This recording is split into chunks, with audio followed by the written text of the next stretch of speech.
আসসালামু আলাইকুম। সবাইকে স্বাগত জানাই আজকের একটি চমৎকার ভিডিওতে।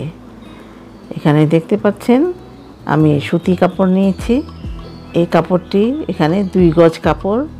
রং করার পূর্বে বা বাঁধার পূর্বে কিন্তু কাপড়টিকে অবশ্যই মার ছাড়িয়ে নিতে হবে, কারণ বাজারে যে কাপড় পাওয়া যায় এগুলিতে কিন্তু মার দেওয়া থাকে।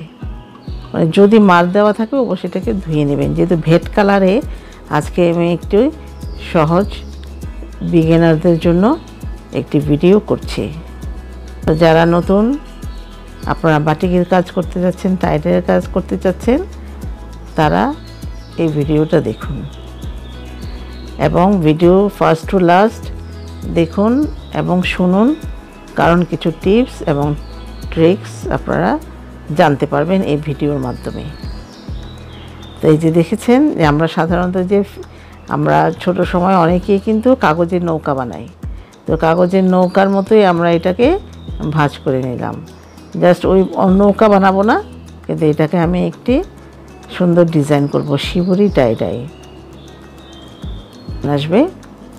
তো আমি কিন্তু কাপড়টা ভাঁজ করে নিয়েছি। নিয়ে এই যে বাঁধার আগে যদি কাপড়টা একটু ভিজিয়ে নিই তাহলে ডিজাইনটা খুব ভালো আসবে। যে কোনো কাপড়ে আপনারা পানিতে এরকম ভিজিয়ে নিতে পারেন। আমি তো স্প্রে করেছি, আপনারা ভিজিয়ে নিয়ে পানিটা ঝরিয়ে নেবেন। তারপর দেখুন একদম পেঁচিয়ে বেঁধে নিলাম। দেখুন খুবই সহজ। আর ঠিক কথা হচ্ছে, আপনারা যে বাটিকের কাজ করবেন বা টাইডের কাজ করবেন খুব প্ল্যান করে করতে হবে, কারণ পরিকল্পনা করে যদি এটা ডিজাইন করেন সেই ডিজাইনটাই খুব ভালো আসবে।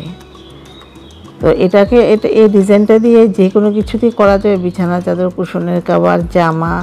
আসলে টাইডাই বাটিকের ডিজাইন সবই হাতের কাজ, যে যেভাবে ব্যবহার করতে পারে এবং যে যেভাবে কাজটা রপ্ত করতে পারেন, এখানেই আসলে আসল রহস্য। আমি যে নিয়মে করছি আপনি দেখা যাচ্ছে যে আমার চাইতে আরও ভালো নিয়মে করছেন। আর আমার ভিডিওটি যদি ভালো লাগে অবশ্যই সাবস্ক্রাইব করবেন, ফ্রেন্ডস অ্যান্ড ফ্যামিলির সাথে শেয়ার করবেন, লাইক কমেন্টস করবেন।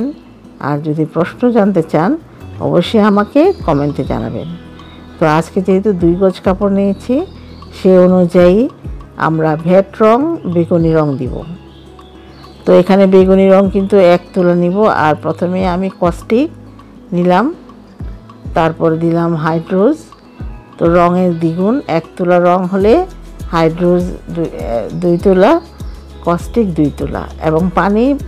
এখানে তো আমি অবশ্য একটি সসের বোতল দিয়ে দিব। তো এই ডিজাইনটা বোতল দিয়ে বা দিলে করলেই ভালো হয়। সাধারণত এই ডিজাইনগুলি প্রুশিয়ান রঙই করে, কিন্তু আমি আসলে প্রুশিয়ান রং দিয়ে কাজ করাটা আমার কাছে খুবই বিরক্তি একটা কাজ। তো এইটাতে মনে হচ্ছে টাকা একটু খরচ হোক, একটু বেশি হোক, কিন্তু যার জন্য করব উনিও একটু স্যাটিসফাইড হবে, কারণ রংটা একদম ওঠার কোনো সম্ভাবনা থাকবে না, ফেডও হবে না। হয়তো অনেক সময় লাগে ভেট রং। আর প্রুশিয়ান বা সালফার কালার এগুলিতে আস্তে আস্তে ফেড হয়ে যায় খুব দ্রুত। তো এই জন্যে আমি আসলে এই ভেট রং দিয়েই কাজ করি। তো এই যে দেখুন খুব সাবধানতার সাথে করবেন। তো ভেট রং দিয়ে করতে গেলে আসলে একটু ছড়িয়ে যায়, ডিজাইনগুলি করাটা অনেক ডিফিকাল্ট হয়। তো আসলে হাতের কাজ যে ডিজাইন হবে, আমার কাছে বাটিক সবসময় ভালো লাগে, টাইডাই সবসময় ভালো লাগে। তো এই যে দেখুন এভাবে দিয়ে এটাকে 20 থেকে 30 মিনিট আমরা স্ট্যান্ডিং টাইমে রেখে ধুয়ে নিব। তারপরে আমরা খুলে দেখি কি চমৎকার ডিজাইন এসেছে। তো সবাইকে আবার অসংখ্য ধন্যবাদ। প্রশ্ন থাকলে আমাকে কমেন্টে জানাবেন। আসসালামু আলাইকুম।